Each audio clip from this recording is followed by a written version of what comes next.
My boyfriend told me to reject a $120,000 promotion because it would make him look bad. He said I need to decline the job and take a receptionist position instead. So I demoted him as an ex. Ryan and I had been together for 2 years. I worked at a pharmaceutical company as a research coordinator making $70,000 a year. He worked at his dad's plumbing supply company as a sales manager making $50,000. He always said money didn't matter, that we were a team.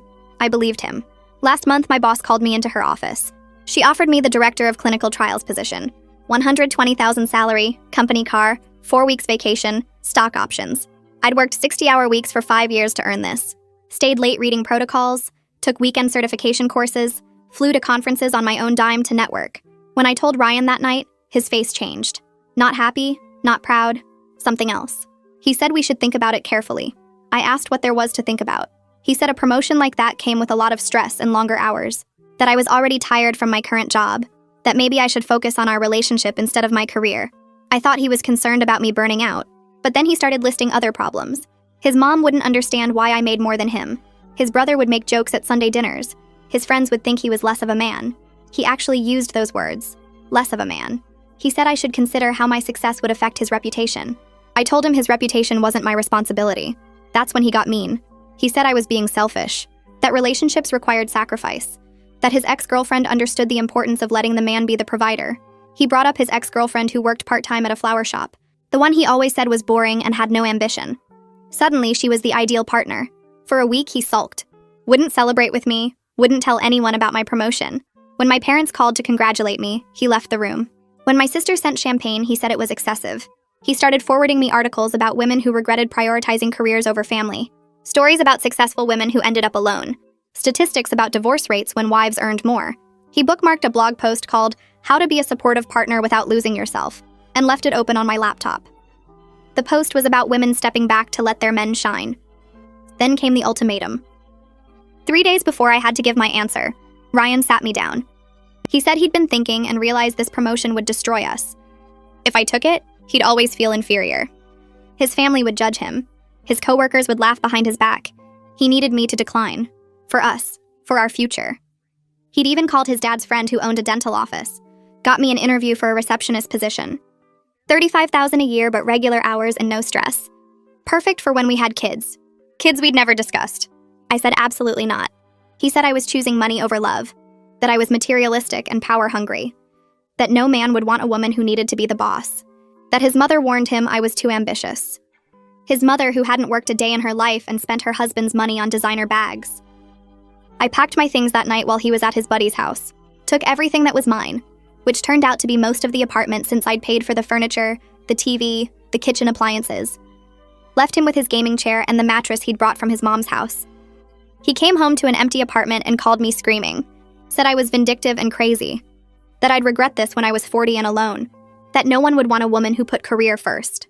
I hung up and blocked his number. But he wasn't done. My phone started ringing the next morning from a number I didn't recognize. I ignored it. Then another call came from a different number. And another. By the end of the day, I had 7 missed calls from 7 different numbers. The voicemails started coming in. The first one had Ryan crying, saying he was sorry and he just needed to talk to me. The second one called me selfish and said I was throwing away 2 years for money. The third one apologized again and begged me to call him back. The fourth one said I was being childish and immature. They kept alternating like that, back and forth between sorry and angry. Camilla called me that night to check in and I told her about the voicemails. She said to save every single one of them and not delete anything. She said I might need proof later if things got worse. I didn't want to think about things getting worse, but I saved them anyway. Listening to his voice made my stomach hurt and twist up inside. 3 days after I moved out, I was unpacking boxes in my new apartment when the building phone rang. The security guard downstairs told me someone named Ryan was here to see me. My heart started beating fast. I asked how he even knew my address since I'd been careful not to tell him where I was moving. The guard said he didn't know, but should he send him up? I said absolutely not and that Ryan wasn't allowed on the property ever. The guard said he'd make a note of it and escort him out. I stood there shaking for like 10 minutes after I hung up. That same afternoon, my mom called me sounding upset. She said Ryan's mother had just called her crying about how I broke her son's heart. Ryan's mom told my mom I ruined his life by being too ambitious and caring more about my career than our relationship. She said Ryan was so sad he could barely get out of bed. My mom said she told her that Ryan broke his own relationship by trying to control my career and make me turn down a promotion I earned. Then my mom warned me that this might get worse before it got better. She said Ryan's family was clearly in denial about his behavior, and they might keep trying to make me the bad guy. I felt tired just thinking about dealing with his whole family on top of everything else. Monday morning came, and I started my first day as director of clinical trials. I felt excited and exhausted at the same time from all the Ryan drama over the weekend. My new office was on the 4th floor with big windows that looked out over the city. I spent my lunch break just sitting in my chair and staring at the view. This was what I worked for. 60-hour weeks for 5 years, weekend classes, conferences I paid for myself. I earned this office and this job, and I felt proud sitting there. Around 2 o'clock, another director stopped by my office and knocked on the open door. He introduced himself as Duncan Steele and said he started about 3 months ago. He offered to give me advice about how to deal with company politics and who to watch out for. He was friendly but not weird about me being a woman in leadership, which felt really nice after dealing with Ryan's insecurity for so long. Duncan told me about the different department heads and which ones were helpful versus which ones just liked to create problems. We talked for maybe 20 minutes and then he headed back to his own office. The next morning, I checked my work email and found a message from an address I didn't recognize. The email said I stole money from Ryan and destroyed his property when I moved out. It said I was a thief and a liar and people should know what kind of person I really was. My hands were shaking as I read it. I forwarded it immediately to Lorelei Kerr in HR with a message explaining that Ryan was my ex-boyfriend who told me to turn down my promotion. I said he'd been calling me from different numbers and showed up at my apartment building. I wanted HR to know in case he tried to contact the company again. Lorelei called me within an hour and asked me to come to her office. She took the situation really seriously and started writing down everything I told her. She said the company had dealt with situations before where someone's personal life affected their work safety. She asked me detailed questions about when Ryan and I broke up and what he'd been doing since then. Then she asked if I felt safe and I realized I wasn't actually sure anymore. I told her I didn't think Ryan would hurt me physically, but I didn't know what else he might do.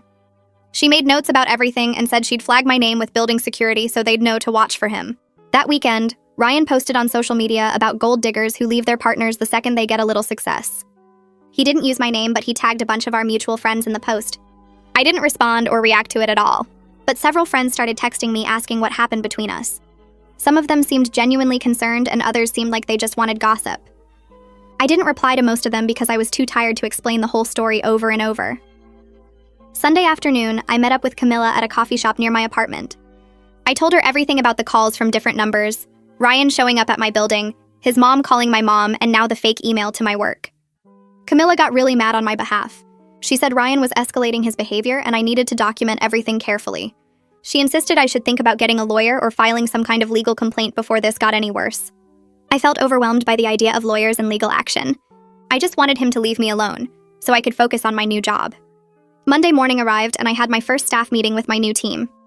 12 research coordinators now reported directly to me. I stood at the front of the conference room going over our current trials and upcoming deadlines.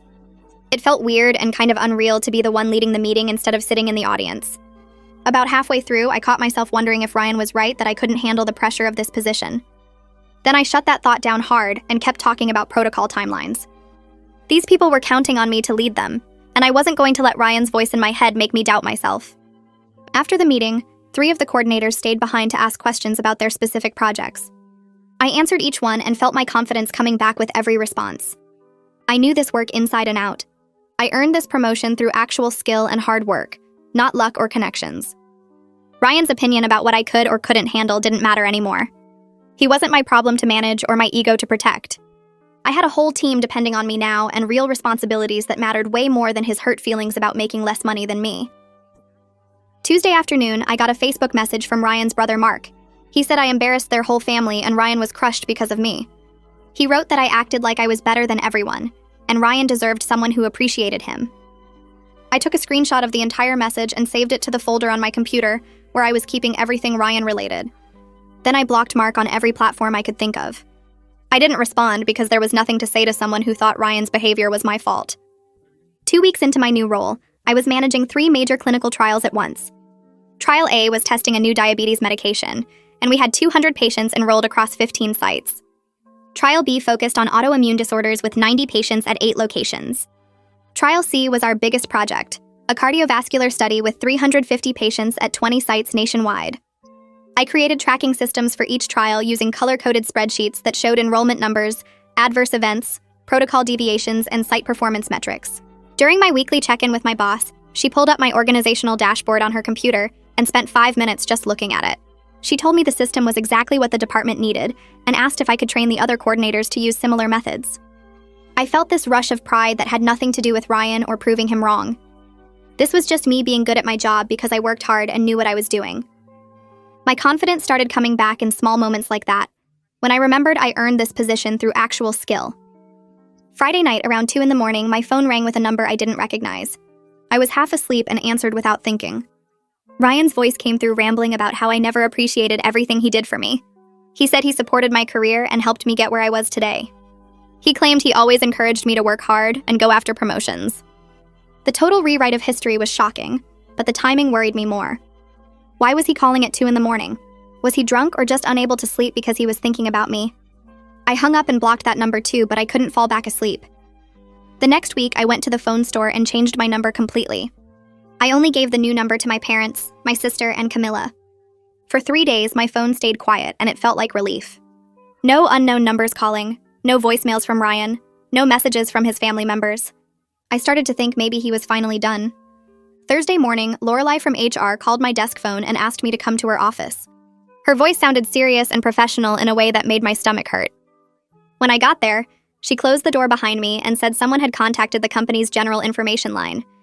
They claimed I was involved in research fraud and patient endangerment. They said I falsified data in clinical trials and put people's lives at risk. The accusations were completely made up, but Lorelai explained that HR had to investigate any ethics complaints about employees. She needed me to know this was happening and that it was being taken seriously. I felt my face get hot and my hands started shaking. I told Lorelai this was Ryan, my ex-boyfriend who tried to make me turn down my promotion. She nodded and said she remembered our previous conversation about him. An hour later, I was sitting in the HR conference room across from Lorelai while she asked me questions from a form. Did I have access to trial data? Yes. Did I ever modify data without proper authorization? No. Had I ever compromised patient safety? Absolutely not. She clearly didn't believe the accusations, but she had to write down my answers and document everything. I could see in her face that she was just doing her job, and this was all procedure. I explained about Ryan's harassment campaign and how it had been getting worse. I opened my phone and showed her screenshots of messages from him and his brother. I pulled up my documentation folder and printed copies of everything with dates and times. Lorelai took notes on all of it and added the papers to a file with my name on it. My boss got called into a meeting with HR that afternoon. Lorelai needed her to verify my work quality and confirm I followed all ethical standards. My boss came to my office afterward and told me she gave a strong statement about my professional conduct. She said my work was always thorough and by the book. But I could see the concern in her eyes about all this drama following me into my new position. She asked if I was okay, and if there was anything the company could do to help. I said I was handling it, but I appreciated her support. That night, I lay in bed staring at the ceiling until almost 3 a.m. I kept thinking about how Ryan's lies could actually cost me the job I spent 5 years working toward. Everything I built could fall apart because my ex-boyfriend was mad that I made more money than him. Around 11, Camilla showed up at my apartment with 2 bottles of wine and takeout food. She made me eat something and then poured us both big glasses of wine. She reminded me that the truth would come out and my work record spoke for itself. She said I had documentation of everything, and HR would see through Ryan's fake complaint. The HR investigation took 4 days total. During that whole time, I felt like everyone at work knew what was happening and was judging me. I imagined people whispering about me in the break room or wondering if the accusations were true. Every time someone looked at me, I thought they were thinking about the investigation. Duncan noticed I seemed stressed during a department meeting and caught me afterward in the hallway. He asked if I wanted to grab coffee, and I said yes, because I needed to talk to someone who understood workplace politics. We went to the coffee shop on the first floor, and I ended up telling him everything over lattes. I explained about Ryan opposing my promotion, the breakup, the harassment, and now the fake ethics complaint. Duncan listened without interrupting, and when I finished, he told me his ex-wife tried to sabotage his career during their divorce. She contacted his former employer claiming he stole proprietary information and violated his employment contract. None of it was true, but he had to go through a whole investigation that lasted 3 weeks. He said he survived it and rebuilt his reputation. He warned me that people like Ryan count on their targets being too embarrassed to fight back. They think if they make enough noise and cause enough trouble, you'll just give up and go away. He told me the best thing I could do was document everything, cooperate fully with HR, and keep doing excellent work. The next morning, Lorelai called me into her office with a closed folder in her hands. She sat down across from me and opened it. showing me the investigation summary she'd typed up. The complaint was officially determined to be malicious and unfounded with no basis in fact. She'd noted the timing correlation with my recent breakup and Ryan's documented harassment pattern. She closed the folder and looked at me directly. She suggested I might want to consult an attorney about Ryan's behavior because this pattern of workplace interference combined with the other contact was concerning. I thanked her for handling everything professionally and walked back to my office feeling both relieved and worried. The investigation was over, but Ryan clearly wasn't stopping. I called Camilla during my lunch break and told her what Lorelai said about getting an attorney. She immediately started searching on her phone for harassment lawyers in our area. She found Courtney Mahoney, who specialized in stalking and harassment cases with strong reviews from other women who dealt with ex-partners. The consultation fee was $200 and the retainer was $3,000 if I decided to hire her. I felt my stomach drop at the cost, but Camilla cut me off before I could say anything. She told me she'd lend me the money if I needed it because my safety was worth way more than $3,000.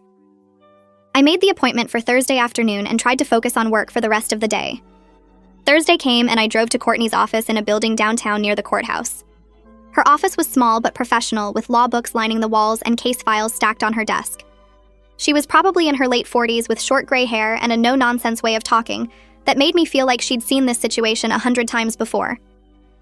I handed her the folder I'd been keeping with all my documentation. Screenshots of messages, the fake email to my work, timeline of events, notes from conversations. She spent 20 minutes reading through everything while I sat there picking at my fingernail. When she finally looked up, she told me I had solid grounds for a restraining order based on the pattern of contact, workplace interference, and escalating behavior. She explained the process and how long it would take. Then she warned me that filing might make Ryan angrier before it made things better. Some people see a restraining order as a challenge or proof that they're losing control. I asked if that meant I shouldn't do it, and she said no. It meant I should be prepared and document any violations immediately. I spent that weekend sitting in my apartment thinking about whether to move forward with legal action. Part of me wanted to just ignore Ryan and hope he'd get bored and stop. But another part knew that hoping wasn't a strategy, and he'd already proven he wouldn't stop on his own. Saturday night, my sister called to check on me. I told her about meeting with Courtney and my hesitation about making this more public and official. My sister got quiet for a second, then told me that staying silent never makes bullies stop. They just keep pushing until someone pushes back. She reminded me that Ryan was already making it public by contacting my workplace and posting on social media. I was just making it official in a way that would actually protect me. After we hung up, I knew she was right. I texted Courtney that I wanted to move forward with the restraining order. Monday morning, I woke up to a notification on my phone. Someone had tagged me in a LinkedIn post. I opened the app and felt my whole body go cold. Ryan had created a fake profile using the name Daniel Webb and claiming to be a former colleague from a research position I'd held 4 years ago. The profile looked real with a professional photo he must have pulled from somewhere and a detailed work history. Daniel Webb had posted a review of me saying I was unethical and difficult to work with, that I cut corners on research protocols and created hostile work environments. The profile included specific details about projects I'd worked on that only Ryan would know because I'd told him about them. Details about a disagreement I'd had with a former supervisor and a trial that got delayed due to enrollment issues. He'd twisted everything to make me sound incompetent and dangerous. My hands were shaking as I screenshot everything. The profile, the post, the details he'd included. I reported the fake profile to LinkedIn immediately with a detailed explanation and all my screenshots. Then I forwarded everything to Courtney with a message explaining what I'd found. She responded within an hour saying this strengthened our case significantly. It showed deliberate professional sabotage and proved Ryan was actively trying to damage my career and reputation. She asked me to document any responses or shares the post got before LinkedIn took it down. I spent my lunch break doing exactly that, feeling sick to my stomach the whole time. By end of day, LinkedIn had removed the profile and the post, but I had everything saved in multiple places. Wednesday afternoon, my phone buzzed with a text from a number I didn't recognize. I almost deleted it thinking it was spam, but something made me open it. The message said he just wanted closure and one conversation, that he deserved a chance to explain his side, and I was being unfair by shutting him out completely. I knew immediately it was Ryan even though he didn't sign it. I didn't respond. Instead, I screenshot the message and forwarded it to Courtney with a note about him somehow getting my new number. She replied quickly telling me that not engaging was exactly right. Any response would just encourage him and show that this method of contact worked. She added the text to our evidence file. That weekend, my parents drove up to visit me. They'd been worried since I told them about everything happening with Ryan. We went to dinner at an Italian place near my apartment, and my dad finally said what he'd apparently been thinking for months. He never liked Ryan and always thought Ryan was intimidated by me. My mom nodded and admitted she'd worried I was making myself smaller to make Ryan comfortable. She said she noticed I stopped talking about work accomplishments around him and changed the subject when anyone asked about my job. I felt embarrassed that they'd seen it when I hadn't fully recognized it myself. My dad reached across the table and squeezed my hand. He told me he was proud of me for choosing myself and my career, that any man worth having would celebrate my success instead of resenting it. Monday at work, I was managing a major trial enrollment deadline that required coordinating between 3 different research sites. We needed to hit our enrollment target by Friday, or risk losing funding for the next phase. I spent the week in back-to-back meetings, reviewing protocols, troubleshooting site issues, and keeping my team motivated. The pressure was intense, but it felt good. Purposeful. Like I was doing exactly what I was supposed to be doing. Nothing like Ryan's claim that I couldn't handle the stress, or that the job would be too much for me. By Thursday afternoon, we'd exceeded our enrollment goal, and my boss sent an email to the executive team highlighting our success. I sat at my desk feeling genuinely proud and thinking about how different my life would be right now if I'd listened to Ryan and taken that receptionist job. Friday morning, Courtney called to tell me she was filing the restraining order petition that afternoon. She'd compiled 2 months of documented harassment into a legal petition with exhibits showing the pattern of behavior. The timeline of contact attempts, the workplace interference, the fake social media profiles, the text from the unknown number. Everything organized and presented as evidence of ongoing harassment. The court date was set for 3 weeks out. Ryan would be served with papers notifying him of the petition and the hearing date. Courtney warned me again that getting served might trigger an escalation. She told me to be extra careful about my surroundings and to call the police immediately if he showed up anywhere near me. I thanked her and hung up, feeling both relieved that something was finally happening and nervous about what Ryan would do when he found out. The next morning, I scheduled a meeting with Lorelai before my team arrived. She sat across from me in the HR conference room with her notepad ready. I explained that Courtney had filed the restraining order petition, and Ryan would be served within the next few days. Lorelai nodded and made notes in my file, connecting it to the previous complaint about the fake LinkedIn profile and the fraudulent ethics accusation. She thanked me for keeping HR informed and said the documentation created a clear pattern that protected both me and the company. She asked if I wanted security to have Ryan's photo, and I said yes. The conversation took maybe 10 minutes, but I felt better knowing the company understood this was serious. Requested Reds is on Spotify now. Check out link in the description or comments. 2 days later, Courtney called me during my lunch break. The process server had delivered the restraining order papers to Ryan at his father's plumbing supply business that morning. She said Ryan immediately called her office and left 3 voicemails, each one angrier than the last. In the messages, he screamed that I was ruining his life and making him look like a criminal in front of his father and the employees. He claimed I was vindictive and that he'd only been trying to have a conversation. Courtney said his reaction was typical of people who genuinely believed they were entitled to access someone regardless of that person's wishes. She added his voicemails to our evidence file because they demonstrated exactly why I needed the protection order. That evening, my dad called me sounding frustrated. Stuart Boyd, Ryan's father, had somehow gotten my dad's cell number and called him at work. Stuart asked my dad to convince me to drop the legal action because it was hurting Ryan's reputation and making things difficult at the family business. My dad told me he'd responded that Ryan hurt his own reputation by harassing me, and that I had every right to protect myself. Stuart tried to argue that boys will be boys and Ryan just loved me too much to let go. My dad shut that down immediately and said if Stuart called again, he'd add it to the evidence file showing the whole family enabled Ryan's behavior. I felt grateful my parents understood and supported my decisions without question. The next 2 weeks passed without any contact from Ryan, which somehow made me more anxious than the constant harassment had. I kept checking my phone expecting angry messages or seeing his car in the parking lot. Courtney explained this was completely normal when I called her worried. She said respondents often went quiet before court hearings, either because their lawyer told them to or because they were planning their defense strategy.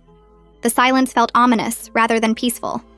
I found myself looking over my shoulder in the grocery store and checking the locks on my apartment door multiple times before bed. On a Wednesday morning, I opened my personal email and found a message from Ryan's mother sent to an address I didn't even know she had. The email was long, probably 8 paragraphs, begging me to remember the good times Ryan and I shared. She wrote about family dinners where I'd laughed at their jokes and holidays when I'd helped her in the kitchen. She said I was breaking up their family and that Ryan had been depressed since I left. She claimed he barely ate anymore and spent all his time in his childhood bedroom. The email painted me as cruel and heartless for pursuing legal action when Ryan just needed closure and a chance to apologize properly. She ended by saying she'd always thought of me as a daughter and couldn't understand how I'd become so cold. I felt sick reading it but didn't respond. Instead, I forwarded the entire email to Courtney with a note explaining I'd never given his mother this email address. Courtney replied within an hour saying she was adding it to our evidence file. She wrote that his family enabling his behavior and contacting me on his behalf was part of why Ryan thought his actions were acceptable. She said people who grow up with parents who make excuses for them never learn that their choices have consequences. The email actually strengthened our case by showing the pattern extended beyond just Ryan. At work, things were going surprisingly well despite everything happening in my personal life. My team had been working on enrolling patients for a major trial with a tight deadline. We needed 200 participants by the end of the month, and I'd been coordinating between 3 different research sites to hit our numbers. By Thursday afternoon, we'd enrolled 212 participants, finishing 2 days ahead of schedule. My boss brought it up in our department meeting on Friday, praising my leadership and organizational skills in front of the other directors. I sat there feeling genuinely proud of what I was accomplishing. The work gave me something concrete to focus on when everything else felt chaotic and uncertain. Duncan and I had started grabbing lunch together about once a week. It began casually when we both ended up in the cafeteria at the same time, but it became a regular thing where we discussed trials and strategy. He treated me like a competent colleague, never asking invasive questions about Ryan or making the situation weird. We talked about enrollment challenges and protocol issues and department politics. Having a work friendship that was just about work felt refreshing. Duncan never acted like I was fragile or needed special handling because of the restraining order situation. 3 days before the court hearing, Camilla texted me a screenshot from Instagram. Ryan had created a new account using a variation of his old username. He'd posted a series of photos from our relationship with long captions about how I'd used him and thrown him away when I got my promotion. One photo showed us at his brother's wedding with a caption about how I'd pretended to love his family. Another was from a vacation we'd taken with text about how I'd let him pay for everything, and then abandoned him. The posts were public and already had comments from people I didn't know. I felt exposed in a way the private harassment hadn't made me feel. This was out there for anyone to see, painting me as a villain to strangers. I spent an hour documenting everything. Screenshots of each post, the account details, the timestamps, the comments. I saved it all to my evidence folder and emailed copies to Courtney. Then I made my Instagram account private and blocked the new profile. But the damage felt done. These photos and lies were out there in public where my coworkers and friends could see them. Monday morning, my boss called me into her office before our weekly check-in was scheduled. She closed the door and asked me directly if I was safe. Several employees followed me on social media and had seen Ryan's Instagram posts over the weekend. She'd looked at them herself after someone mentioned it to her. She wanted to know if the company needed to increase security measures or if there was anything else they could do to help. I appreciated her directness instead of dancing around the situation. I explained about the restraining order hearing scheduled for Thursday and assured her that security already had Ryan's photo. She told me to let her know immediately if anything escalated and that my safety was more important than any work deadline. The conversation lasted maybe 15 minutes, but knowing my boss and the company were taking this seriously made me feel less alone in dealing with it. She asked if I wanted to talk through what would happen at the hearing so I'd feel prepared. I explained that Courtney had walked me through the process, but hearing it from someone who'd been through something similar actually helped more than the legal explanation. My boss told me about an ex-boyfriend who showed up at her old workplace 15 years ago, how scared she felt walking to her car every day, how the company back then did nothing to help. She said she made sure when she became a director that her employees would never feel that unsafe. The conversation lasted maybe 20 minutes, but I left her office feeling like someone actually understood how exhausting it was to do good work while constantly looking over your shoulder. That afternoon, facilities management called my extension about reassigning my parking spot.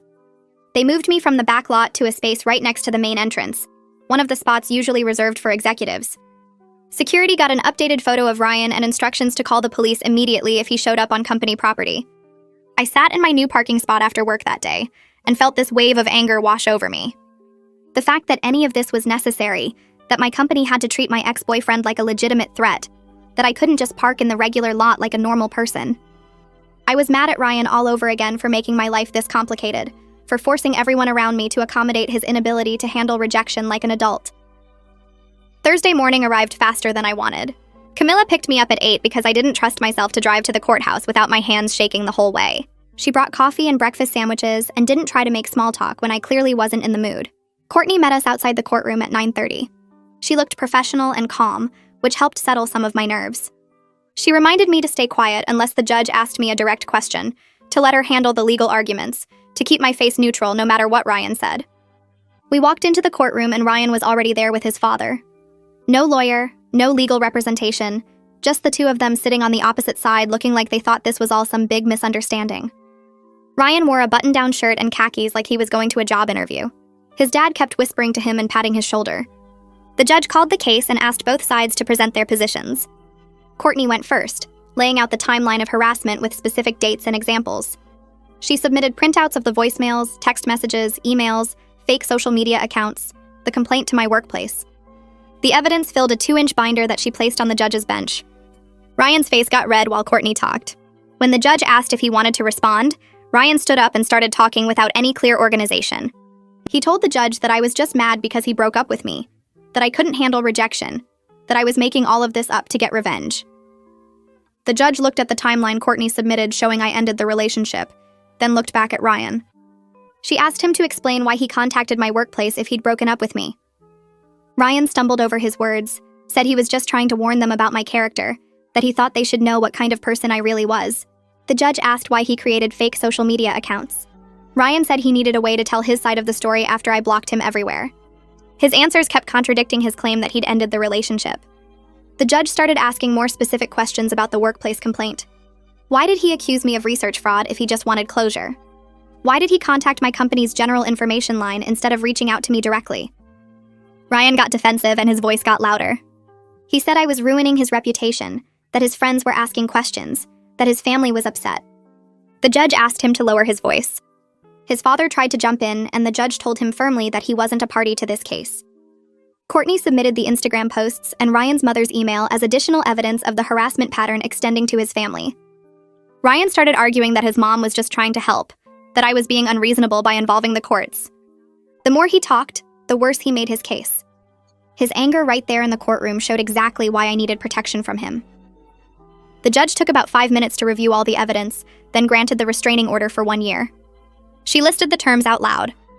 Ryan couldn't contact me directly or indirectly, couldn't come within 500 feet of my home or workplace, couldn't post about me on social media, or have anyone else contact me on his behalf.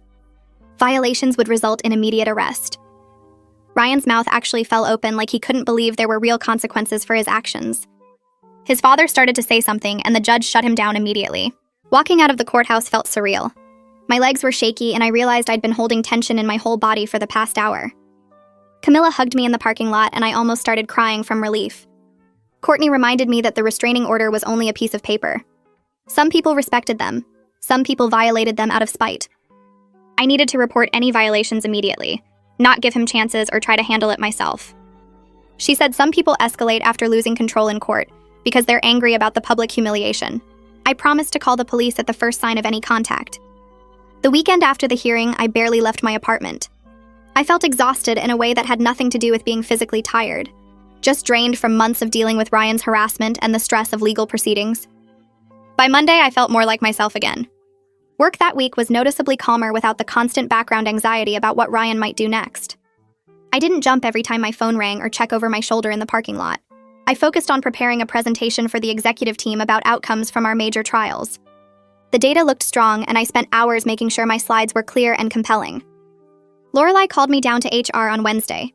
She showed me the official closure of the investigation file, noting that the court order validated everything I'd reported about the harassment campaign.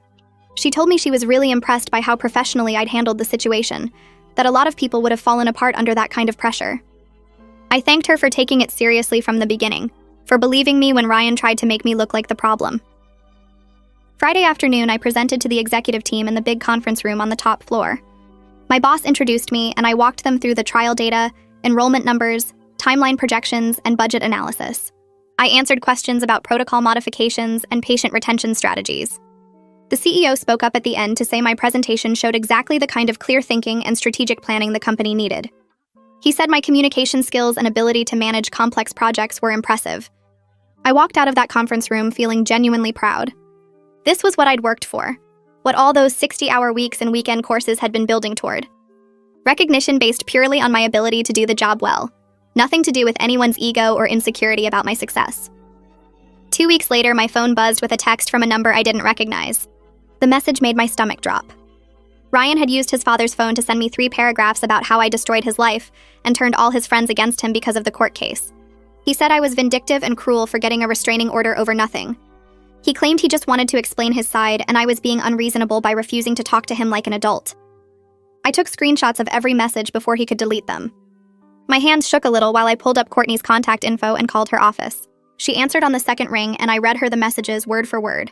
She told me to forward the screenshots immediately and not respond to Ryan at all.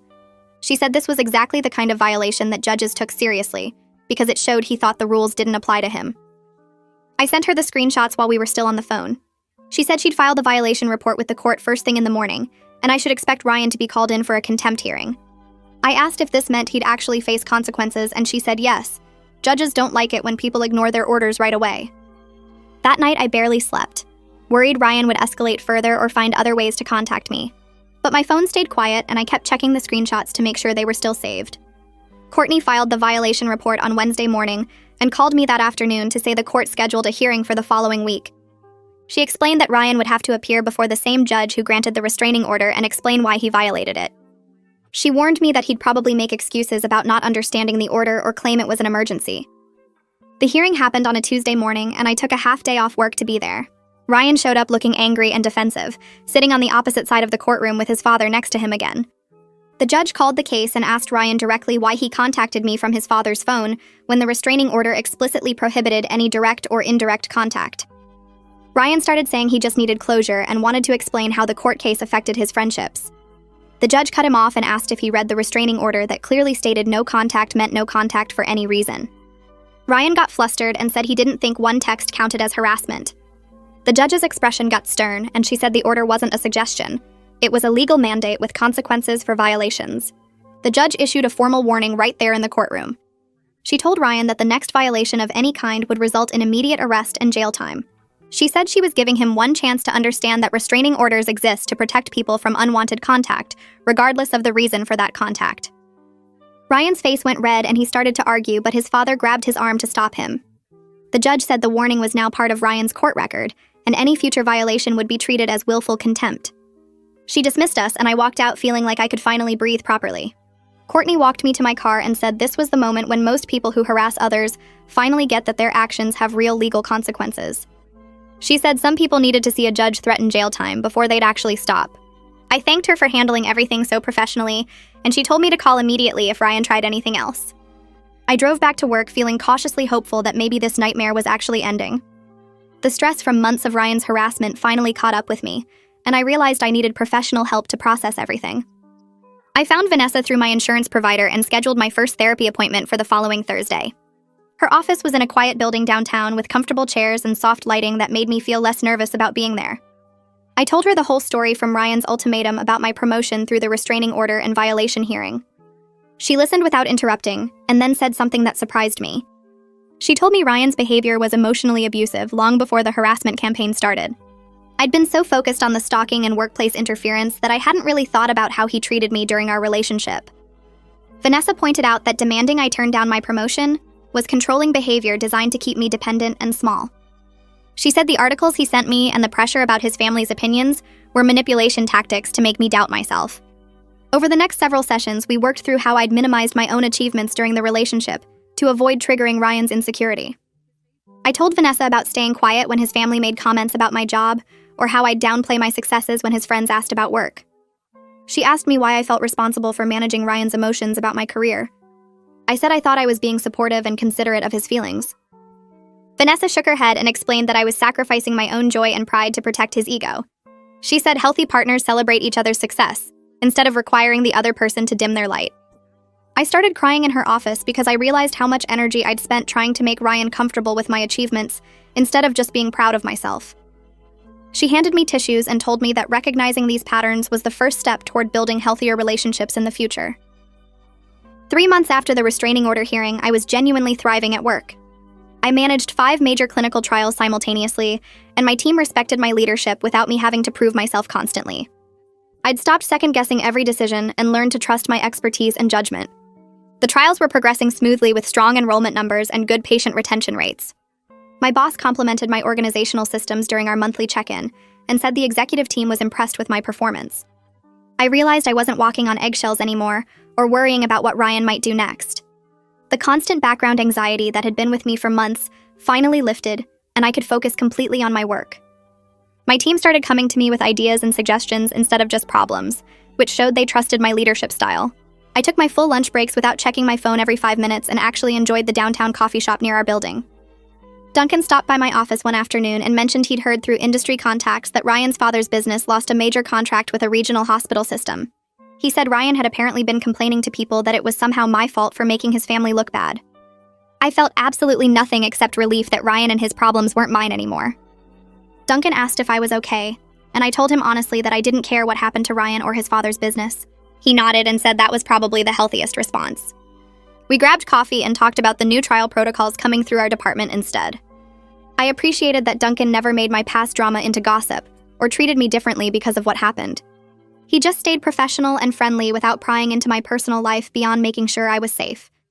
My sister drove up for a weekend visit in early fall and told me within an hour of arriving that I seemed like myself again. She said I looked lighter and more confident than I had in years. We went shopping and out to dinner at a nice Italian restaurant downtown that I could easily afford with my new salary. She ordered expensive wine and I didn't even flinch at the price because I was making good money and could treat myself. Over dinner, she said she'd been worried about me during the relationship with Ryan because I seemed smaller somehow, less vibrant. I asked what she meant, and she explained that I used to talk about work with excitement and pride, but during those 2 years with Ryan, I'd started apologizing for my success, or changing the subject quickly. She said she was glad I left him when I did, because she could see where that relationship was heading. We laughed and clinked our wine glasses, and I felt grateful to have family who supported my choices. 8 months into my director role, the company promoted me to Senior Director of Clinical Trials. My boss called me into her office on a Friday afternoon and told me the executive team wanted to recognize my successful trial outcomes and team leadership with increased responsibility. The promotion came with another salary bump and oversight of additional trial programs across multiple therapeutic areas. I'd be managing a larger team and working directly with the chief medical officer on strategic planning. I accepted immediately without any hesitation or self-doubt. That night, I called my parents to tell them, and my dad said he was proud of how I'd handled everything with Ryan and built my career despite the obstacles. My mom reminded me that the right opportunities come when you're ready for them, and I was clearly ready for this next step. I ran into one of Ryan's friends at a coffee shop the following week while I was grabbing my morning latte before work. He approached me carefully and asked if he could talk to me for a minute. I tensed up but agreed to hear what he had to say. He apologized for believing Ryan's version of events after our breakup and said several people in their friend group had distanced themselves from Ryan after seeing his social media behavior and hearing about the restraining order. He told me that Ryan had been telling people I was crazy and vindictive, but then the court stuff became public knowledge and people started questioning his story. He said he felt bad for not reaching out sooner to check on me and wanted me to know that not everyone bought into Ryan's victim narrative. I thanked him for telling me and said I appreciated the apology. He wished me well and left, and I stood there holding my coffee feeling validated that other people had finally seen through Ryan's manipulation. Vanessa started asking me in our weekly sessions why I always qualified my successes with explanations about luck or timing instead of just owning my achievements. I'd say things like I got promoted because the company needed someone or the timing worked out, and she'd stop me and point out that I earned it through years of hard work and skill. She had me practice saying out loud that I deserved my position and salary without adding any disclaimers or apologies. The exercise felt awkward at first, almost arrogant, but she explained that confident women get labeled as threatening, while confident men get called leaders. We worked through specific examples from my relationship with Ryan, where I'd minimized my accomplishments to make him comfortable, like not mentioning my conference presentations or downplaying positive feedback from my boss. Vanessa helped me see that the right partner would celebrate my success instead of requiring me to shrink myself to protect their ego. She asked me to notice when I started apologizing for taking up space or achieving things, and I realized I did it constantly at work and in social situations. Over several months of therapy, I practiced accepting compliments without deflecting them and talking about my career with pride instead of embarrassment. Camilla called me one evening and said she had a coworker who was single and asked if I'd be interested in meeting him for coffee. I hesitated because dating felt complicated after everything with Ryan, but she promised it would be casual with no pressure. His name was Jason, and he worked in Camilla's marketing department, and we met at a coffee shop downtown on a Saturday afternoon. He asked about my job within the first 10 minutes, and actually listened when I explained clinical trial management instead of changing the subject or making jokes about me being the boss.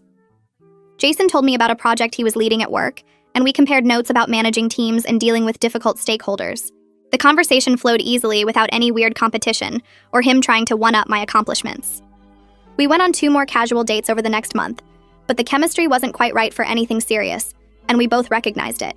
Still, the experience showed me that some men genuinely wanted a partner with ambition, instead of feeling threatened by it. A year after I packed my things and left Ryan's apartment, I was sitting in my office reviewing quarterly reports for the 5 major trials my expanded team was managing. My team had grown to 20 research coordinators and associates, all reporting to me, and we'd successfully enrolled over 3,000 patients across multiple therapeutic areas. The senior director title came with a salary I never imagined making at 32, plus the stock options that were actually worth something now. I'd been on 3 more casual dates in recent months, none turning serious but all enjoyable experiences with people who respected my career.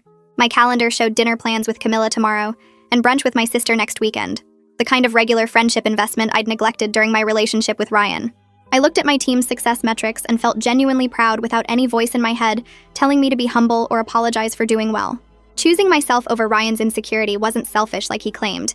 It was necessary for building the life I actually wanted, instead of shrinking into the small space he'd tried to confine me to. Well, that's the epic conclusion of pure mediocrity. If you're still watching, you've got commitment issues, and I respect that. Subscribe and let's make this bad habit official.